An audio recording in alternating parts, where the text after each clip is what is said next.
तुमच्यातलीच तुमच्यासारखी तुमची मैत्रीण मी रंजना या माझ्या चॅनलमध्ये तुम्हा सर्वांचं स्वागत करते. तर मग मैत्रिणींनो, झाली ना दिवाळी? कशी झाली दिवाळी? मस्त ना? कशा असतं बघा ना, आपण इतके दिवस वाट बघत होतो, दिवाळी येणार आहे येणार आहे. मग दिवाळी आली आणि आली पण आणि गेली पण, कळालंच नाही. कसे दिवस गेले कळालंच नाही. पण दिवस उगवला म्हणजे दिवस मावळणारच आणि दिवसानंतर दिवस जाणारच, ते असलं. मग आपल्याला दिवाळीच्या सुट्ट्या होत्या. मग दिवाळीच्या सुट्ट्या सगळ्यांनी आपापल्या सोयीनुसार साजरे केले असणार किंवा कोणी गावाला गेला असणार, कोणी फिरायला गेला असणार, हो ना? तर मी पण माझ्या फॅमिलीसोबत फिरायला गेलेली. कुठं ते सांगू का? तर आपली स्वप्ननगरी म्हणजे मुंबई. मुंबईमध्ये आम्ही सगळे फिरायला गेलेलो आणि बरेच जण मुंबईमध्ये आपले स्वप्न साकार करण्यासाठी येतातच. तर मग आम्ही मुंबईमध्ये फिरायला गेलो आणि तिथे ताज हॉटेल गेटवे वगैरे बघत होतो. जसे सगळ्यांनी थोडंफार काहीतरी स्वप्न पाहिलेले असतात, तसे पण मला पण छोटे छोटेसे थोडेसे स्वप्न माझ्या डोक्यात चालत होते की कधीतरी आपण या ताज हॉटेलमध्ये 2-3 दिवसासाठी स्टे करण्यासाठी येऊ किंवा मोठ्या ज्या उंच उंच इमारती आहेत त्याच्यामध्ये आपण पण कधीतरी सैर करू. असे छोटे छोटे स्वप्न माझ्या डोक्यात येत होते. आणि हे स्वप्न बघता बघताच मग थोडंसं रिॲलिटीमध्ये गेलो.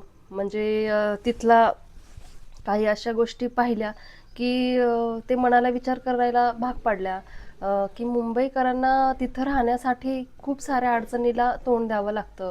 खूप छोट्या छोट्या गोष्टी असतात ज्यातून त्यांना जावं लागतं. त्याच्यातलीच एक गोष्ट जी वाटली मला ती म्हणजे तिथला जो आहे तो लोकल ट्रेनचा प्रवास. तो प्रवास अनुभवला. खरंच खूप भयानक वाटला तो प्रवास मला. आणि त्यातली एक गोष्ट म्हणजे तिथला लोकल ट्रेनचा प्रवास, बापरे किती अवघड असतो ना. विचार करूनच कसं तरी आत्तासुद्धा कसं तरी वाटते की तो भयानक असतो प्रवास. आणि मग आम्ही तिथं गेल्यानंतर लोकल ट्रेनचा प्रवास पाहिला आणि अनुभवला. तो खूप अवघड वाटला प्रवास तो. आणि हाच प्रवास तिथले लोक रोजच्या रोज करतात. आणि हे विशेष म्हणजे थोडंसं वेगळं वाटलं. त्यांची सवय असेल पण थोडंसं वेगळं वाटलं. आणि ज्यावेळेस तिथल्या ट्रेनमध्ये तिथल्या गर्दीमध्ये आम्ही चढण्यासाठी तयार झालो, त्या गर्दीतून रस्ता काढून चढणं म्हणजे अक्षरशः असं वाटत होतं जसं काही जीव मुठीत घेऊन आम्ही तो प्रवास करतोय. तर तो प्रवास करताना तुम्हाला सांगू का, एकदा काय झालं की आम्ही ग्रुपने गेलेलो, म्हणजे 10-12 जण एकत्र ग्रुपने गेलेलो. पण तिथं चढताना अर्धे जण आपल्या ट्रेनच्या खाली राहिले आणि आम्ही अर्धे जण चढलो. आणि मग घाबरलो आम्ही सगळेजण. पण लगेच दुसरी ट्रेन आल्यामुळं त्याच्यामध्ये ते चढले गेले. आणि नंतर मग आम्ही दुसऱ्या जो येणारा स्टेशन आहे तिथं आम्ही सगळेजण भेटलो. आणि मग असं वाटायला लागलं की हा प्रवास आपण 1-2 दिवसासाठी करतोय तर इतका आपल्याला त्रास होतो. तर ही मुंबईकर लोक हा प्रवास रोजच्या रोज करतायत, कशी काय करत असतील असा विचार येऊ लागला. आणि हा प्रवास करताना असा अनुभव आला की एखाद्या कुठल्या अवघड विषयाचा पेपर देताना सुद्धा इतका जीव धडधडला नाही ज्यावेळेस हा लोकल ट्रेनचा प्रवास करताना अनुभव आला. आणि पूर्ण जीव धडधडत होतं. भयानक अनुभव वाटला तो. आणि मग तर असं वाटलं की हा पण 2 दिवसासाठी तर प्रवास करतोय, पण ही जी लोक आहेत ते नेहमीचाच त्यांचं हा जीवनमान आहे, ते कसे काय प्रवास करत असतील असं वाटलं. आणि मग मी ह्या ट्रेनमध्ये आम्ही बसलो आणि ज्यावेळेस मी बसायची त्यावेळेस मग मी थोडंसं सगळ्यांना निहाळत असे, सगळ्यांचं थोडंसं निरीक्षण करत असे की बाबा ही लोक कशी काय करत असतील. आणि मग ते करताना मग मला जाणवलं की ज्यावेळेस ती सगळेजण ट्रेनमध्ये बसलेले असतात त्यावेळेस सगळ्यांच्या हातामध्ये एकतर मोबाईल असतो किंवा कुणी आपल्या आपल्या विचारात गुंतलेल्या असतात. कुणी कुणी आपल्या फोनवरती बोललेलं असतं. आणि एक गोष्ट माझ्या लक्षात आली की त्या ट्रेनमध्ये कुणी जास्त एकमेकाला बोलत नसते, जो तो आपल्या आपल्या ह्याच्यामध्ये मग्न असेल. आणि ज्याला जागा मिळाली नाही तो मात्र उभा राहून आपला तिथं तात्काळात बसलेला असतो. आणि मग हा प्रवास करताना एकदा मला खिडकीजवळ जागा मिळाली. आणि खिडकीजवळ जागा मिळाल्याचा जो अनुभव आहे तो मी त्यावेळेस फील केला आणि छान वाटलं. एवढ्या गर्दीमध्ये तिथं छान आपल्याला निवांत जागा भेटली आणि मग तिथं बसल्यानंतर ती आपलं गार हवा आपल्याला आपल्याला एक झुळूक आपल्या जाणवायला लागली आणि मग तो हवेचा झुळूक आपल्याला एक सुखवणारा अनुभव देत होता.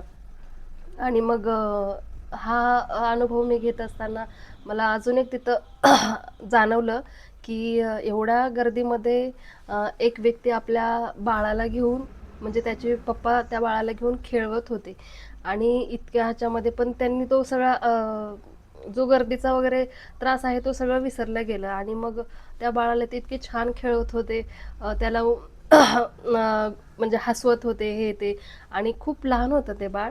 आणि मग ज्यावेळेस त्याला फॅनचा असा वारा लागायचा ना, आणि मग त्यावेळेस त्याचे केस जरा गुळगुळले की तो छान हसायला लागायचा. आणि मग ते तिथलं दृश्य बघून मला छान वाटलं. म्हणजे इतक्या गर्दीमध्ये सुद्धा एका छोट्याशा बाळाच्या हास्याने सगळं विसरलं जात होतं आणि तो व्यक्ती छान आनंदामध्ये होता.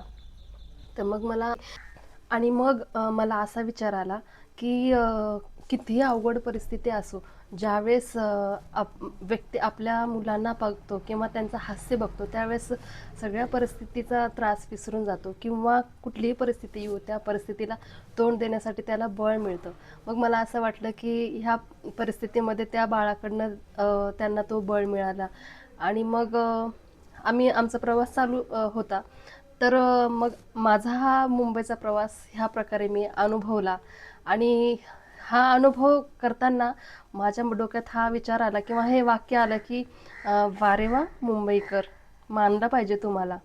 तर माझा हा मुंबईचा प्रवास तुम्हाला कसा वाटला, हा व्हिडिओ तुम्हाला कसा वाटला, मला नक्की सांगा. आणि कमेंट्स बॉक्समध्ये मला असं सांगा की तुम्ही कुठला असला प्रवास अनुभवला आहे की तुम्हाला ते सांगावंसं वाटतं, तो माझ्या कमेंट्स बॉक्समध्ये मला सांगा. आणि माझ्या चॅनलला शेअर, सबस्क्राईब करायला विसरू नका. थँक्यू.